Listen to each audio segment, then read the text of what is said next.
तो 2-3 घंटे लड़ाई करने के बाद फाइनली पतिदेव मुझे भेजने के लिए तैयार हो चुके हैं। तो हे गाइस, कैसे हो आप सभी? उम्मीद करती हूँ कि सभी लोग अच्छे होंगे। तो गाइस, यहाँ पे मैं कर रही थी अपना मेकअप। मैं जा रही हूँ खुद के लिए शॉपिंग करने, और यहाँ सूरत में एक लगता है चौटा मार्केट, वहीं पे मुझे जाना था। और मेरी शॉपिंग इतनी ज़्यादा बढ़ती जा रही है कि मेरे पतिदेव को इसके लिए टाइम नहीं है, क्योंकि वो डेली मेरे लिए तो छुट्टी लेंगे नहीं। तो मैंने सोचा कि चलो खुद के लिए जाते हैं आज। और पहली बार मैं आज अकेले गई हूँ। मैं अकेले नहीं गई थी, मतलब साथ में हम कुछ फ्रेंड लोग मिल करके गए थे, लेकिन पतिदेव के बिना मतलब अकेले ही था। तो मैं जल्दी से रेडी हो रही थी, क्योंकि ये मौका मुझे पहली बार मिला हुआ है, और अगर मैंने इसमें थोड़ा-सा भी लेट किया तो फिर पतिदेव का मूड चेंज हो सकता है, और फिर वो हो सकता है कि मना कर दे। इसके लिए मैं सोच रही थी कि चलो जल्दी से रेडी हो जाते हैं। और रेडी होते-होते में मेरे से बहुत ज़्यादा गड़बड़ भी हो रही थी, क्योंकि मैं इतना जल्दी रेडी हो रही थी गाइज़। और यहाँ पे मैं अपना मेकअप कर रही थी। बहुत ही सिंपल सा मेकअप करेंगे, क्योंकि दिन में जा रहे हैं, और सनस्क्रीन लगाना बिल्कुल भी नहीं भूलेंगे। तो मैंने बहुत भर के सनस्क्रीन पहले ही लगा लिया था। और गाइज़, पहली बार मैं इस तरीके से अकेले जा रही थी, तो मन में बहुत सारी घबराहट भी चल रही थी कि अगर कुछ भी बात होता है तो फिर मैं क्या जवाब दूँगी। वैसे मतलब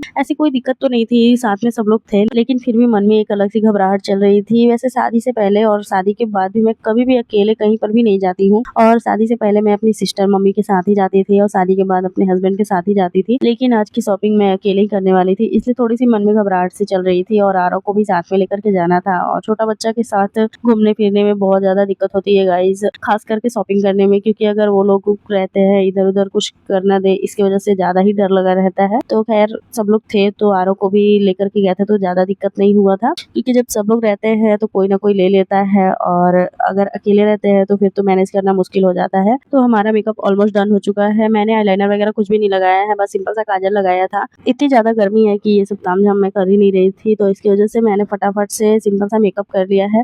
और देख सकते हैं इधर मैं भाग-दौड़ कर के मेकअप कर रही थी, क्योंकि मैं हो चुकी थी लेट। और जहाँ पर भी मुझे जाना रहता है, चाहे बर्थडे पार्टी हो या फिर शादी फंक्शन, जो भी रहता है, मैं ही सबसे लेट पहुँचती हूँ, और आज भी मेरा यही रिकॉर्ड है। और अभी आप लोग प्लीज़ मेरी हरकतों को थोड़ा-सा इग्नोर कीजिएगा, क्योंकि मेरे अंदर जो मन में डर चल रहा है, उसे बस यही चीज़ खत्म कर सकता है, जितना मैं अपने आप को फ्री रखूँ।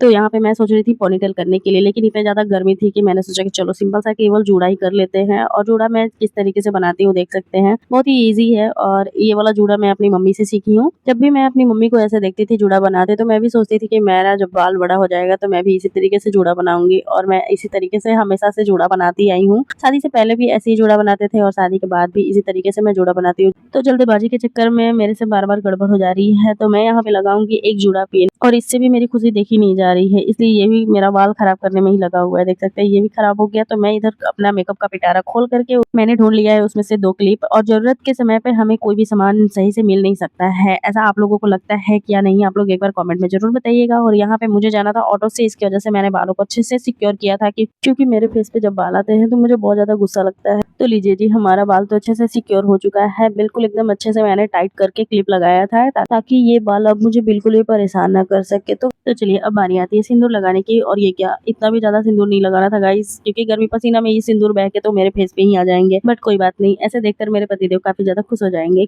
तो चलिए गाइस, बहुत ज़्यादा बकवास कर लिए हम, और अभी मिलते हैं आप लोगों से नेक्स्ट वीडियो में। मेरा वीडियो अच्छा लगे तो लाइक कर लीजिएगा। Bye bye.